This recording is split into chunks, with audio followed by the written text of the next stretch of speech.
नमस्कार दोस्तों, कैसे हैं आप लोग। बात करेंगे अडानी ग्रुप ऑफ स्टॉक्स की। ज़बरदस्त खबरें निकल कर आ रही है। सेबी ने नोटिस भी इशू किया हुआ है, उसके साथ में पॉजिटिव अपडेट्स भी हैं, बड़े बड़े टारगेट्स भी निकल कर आ रहे हैं। रैली अभी रुकने वाली नहीं है। सारा कुछ जानेंगे। इस वीडियो में रिक्वेस्ट है कि रहेगी, यदि आपको इस तरह की वीडियोस पसंद हो, लाइक करके हमें मोटिवेट जरूर करें। चैनल को सब्सक्राइब कर ले, क्योंकि इस तरह की जबरदस्त जेन्युइन कंटेंट आपको सबसे पहले हमारे पास ही मिलेगी। यहाँ पर देखिए बहुत अच्छी-अच्छी खबरें निकल कर आ रही है, एक-एक करके हम सभी जानेंगे। देखिए सबसे पहले यदि अडानी पोर्ट्स की हम बात कर लें, तो इसने फ्रेश 52 वीक हाई को टच किया है और कोटक का भी कहना है कि अभी जो है फर्दर बड़ी मूवमेंट हमें स्टॉक के अंदर देखने को मिल सकती है। जो पोर्ट्स था वो 7% की तेज़ी हमें देखने को मिली है। 52 वीक हाई जो था 1082 को उसने कल के डेट में ही टच कर दिया था। आज भी ठीक-ठाक तेज़ी यहाँ देखने को मिली है।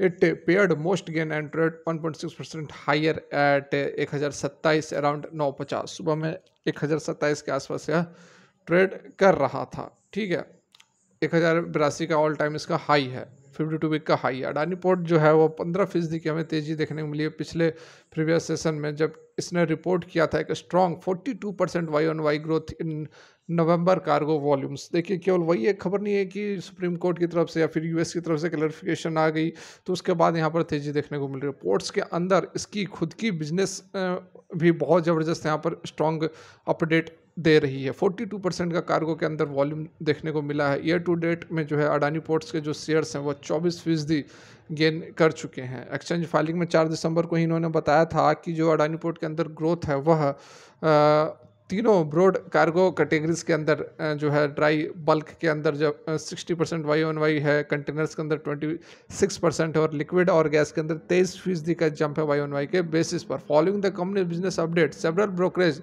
फर्म जो वो पॉजिटिव अपडेट यहाँ पर दे रहे हैं। जैसे कि सबसे पहले यदि हम ब्रोकरेज कोटक इंस्टीट्यूशनल इक्विटीज़ की बात कर ले, जो कि यहाँ पर सुजलॉन एनर्जी को लेकर लगातार अपने व्यूज़ रखते आए हैं कि ये हायर वैल्यूएशन पर ट्रेड कर रहा है और अभी भी आपको उस तरह की वैल्यूएशन देखने को मिल रही है। और स्टॉक के अंदर सुजलॉन की बात की जा रही है, सुजलॉन के अंदर भी गिरावट देखने को मिल रही है। उसके अंदर अभी लेटेस्ट अपडेट जो निकल कर आई है उसको बिल्कुल आप यहाँ पर देख सकते हैं। अभी हम डिस्क्रिप्शन में लिंक दे देंगे, ज़रूर आप देखें। देखिए फर्दर यहाँ पर पोर्ट्स के बारे में, अडानी पोर्ट्स के बारे में क्या कुछ कह रहे हैं। उनका कहना है अपने बाई को फिर से रिट्रीगेट किया है स्टॉक पर और रेस्ट किया टारगेट प्राइस को 12% से 1060 तक का। ऑलरेडी यहाँ पर इससे ऊपर इसने 52 वीक हाई लगा दिया है। ब्रोकरेज फर्म का कहना है कि 20% की तेजी अडानी पोर्ट्स के अंदर हमें देखने को मिल सकती है over the next year. History suggest करता है कि स्टॉक का जो traded in the range of 10 to 16 times 1 year forwarded multiple for most of the past year. We value the company at an implied multiple of 13 times on a 2-year forward basis. Kotak का कहना है। ठीक है, उसके साथ में अपने target को भी इंक्रीज कर दिया। 12% 1060 का टारगेट दे रहा on account of roll forward and a lower WSS जो कि weighted average cost of capital होता है 11.25% बताया जा रहा है। स्टॉक जो है सब 12 टाइम्स पर ट्रेड कर रहा है। कोटक का यहाँ पर उन्होंने अपने इसके जो एबिडिटा है उसको भी बढ़ा दिया, 5 से 6% बढ़ा दिया है for higher volume growth for Mundra दनरेज एंड इनोरा पोर्ट्स। ठीक है, मुद्रा दहेज, दहेज जिसको बोलते हैं, धनराज जो भी है, दहेज जो गुजरात में पोर्ट है उसकी बात की जा रही है। तो यहाँ इन पोर्ट्स के ऊपर जो वॉल्यूम बढ़ी है उसके कारण जो एबिडिटा है उसको 5 से 6% तक बढ़ा रहे हैं कोटक के एस्टिमेट के अकॉर्डिंग। ठीक है, फर्दर दूसरे स्टॉक्स की बात कर लेते हैं। तो यहाँ पे फर्दर जो अपडेट निकल कर आ रही है, जिसमें कि बहुत ही बड़ी एक पॉजिटिव अपडेट निकल कर आई थी। ठीक है, जिसमें कि यूएस की जो एजेंसी उन्होंने कंक्लूड किया था acquisition against the Gautam Adani led conglomerate were not relevant. यहाँ पर देख सकते हैं ये जो बातें बताई है यूएस की तरफ से वो बहुत ही बड़ा यहाँ पर एक पॉजिटिव फैक्टर बनकर निकल रहा है और ट्रेडर्स जो हैं उसको एक क्लीन चिट की तरह देख रहे हैं फ्रॉम द यूएस। जबकि हिडनबर्ग रिपोर्ट आया था उसके बाद से, जो कि लगभग 100 billion US dollar Adani group का साफ कर चुका था। ठीक है, फोकस जो है इंटरनेशनल डेवलपमेंट फाइनेंस कॉर्प जो कि डीएफसी कहते हैं, during the due diligence investigation of the Gautam Adani was on the damming acquisition outline critical report by the US based Hindenburg research. समझे, यहाँ पर ये जो डेवलपमेंट इंटरनेशनल डेवलपमेंट फाइनेंस की तरफ से जो ड्यू डिलिजेंस रखा गया था अडानी ग्रुप के ऊपर, पूरा का पूरा जो हिडनबर्ग रिपोर्ट चल रहा था, अब ये जो यूएस की तरफ से रिपोर्ट आई है इससे काफ़ी राहत मिली है। ठीक है, फर्दर यहाँ पर देख सकते हैं कि आगे क्या कुछ कहना है कि यहाँ पर और कितनी तेज़ी आ सकती है, तो एक्सपर्ट्स का क्या कहना है आप यहाँ पर देख भी सकते हैं। ये देखिए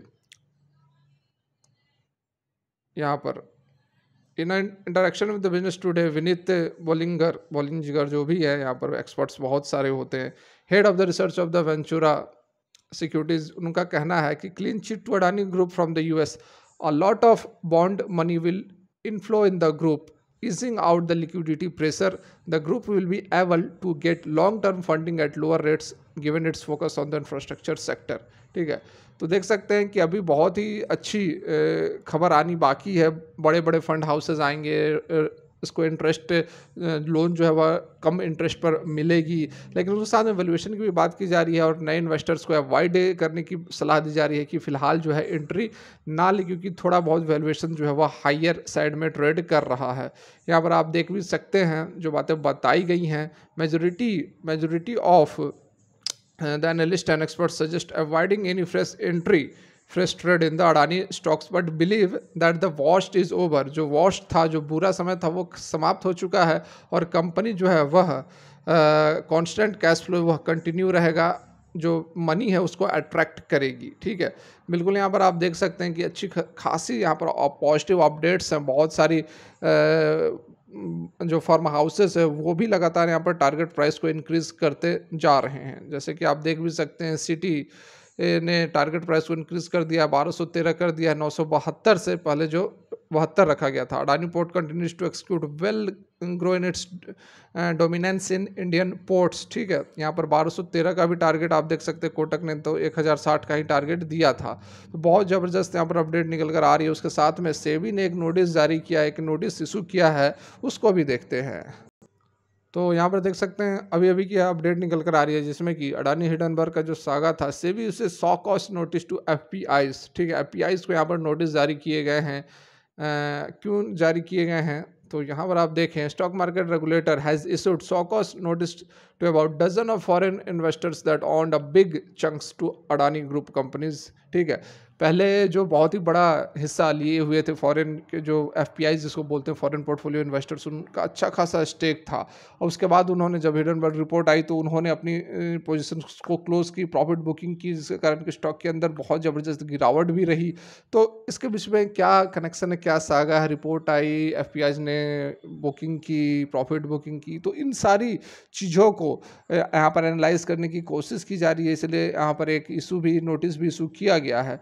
देख सकते हैं acid six to lift the veil on their true ownership, to people aware of the matter said. ठीक है, ट्रू ऑनरशिप कौन से हैं, जो एफपीआईज हैं उनका ट्रू ऑनरशिप कौन है, उसकी भी यहाँ पर जांच की जा रही है। The notice charge the investors with failing to maintain and disclose information about their ultimate beneficiaries. ठीक है, कौन से आपके अल्टीमेट बेनिफिशियरीज हैं, कौन से आपके मालिक हैं, इसको आपने डिस्क्लोज नहीं किया है, उस बारे में भी यहाँ पर जो है लगातार नोटिस इशू किए जा रहे हैं। 1 डजन के आसपास एफपीआईज को इशू किए गए हैं। SEBI notice to the foreign portfolio investors follow its, यहाँ देखिए, follow its investigation after US Outlier report highlighted them in a damning report in January. The report said several of these funds had the bulk of their investment portfolio, वही जो मैंने बताया कि बहुत बड़ा हिस्सा था एफपीआईज का, उसके बाद उन्होंने या तो पोजीशन एग्जिट कर दिया, फिर reduce their stake in Adani group. The Adani group has rejected the allegation in the Hindenburg report. ठीक है, तो ये सारी बातें अब यहाँ पर जस्टिफाई और वेरीफाई करने की कोशिश की जा रही है कि जो एफपीआईज के अंदर बड़ी बड़ी जो कंपनियों ने स्टेक लिया हुआ था अडानी ग्रुप में, अब उन्होंने अचानक से प्रॉफिट बुकिंग की, एग्जिट किया, इसके पीछे क्या नेक्सस था, उनके मालिक क्या हैं, मालिक कौन कौन से हैं, उनके जो सेबी के नॉर्म्स है उसके अकॉर्डिंग यहाँ पर इन्वेस्टमेंट है नहीं है, तो वो सारी बातें यहाँ पर अभी एनालाइज करने की कोशिश की जा रही है। लेकिन जो मैक्सिमम इन्वेस्टिगेशन अब जो यहाँ पर होगी, जो नोटिस इशू की जा रही है, वो उसी साइड में रहेगी। अडानी के ऊपर से तो चला गया है जो भी बुरा उस समय था, यूएस की तरफ से भी रिपोर्ट आई है, सुप्रीम कोर्ट ने ऑलरेडी क्लियर कर ही दिया, बीजेपी की सरकार फिर से 3 स्टेट्स में आ ही गई है। 2024 में भी लोग एक्सपेक्ट कर ही रहे हैं कि लोकसभा में भी अगले जो प्रधानमंत्री वो नरेंद्र मोदी होने वाले हैं।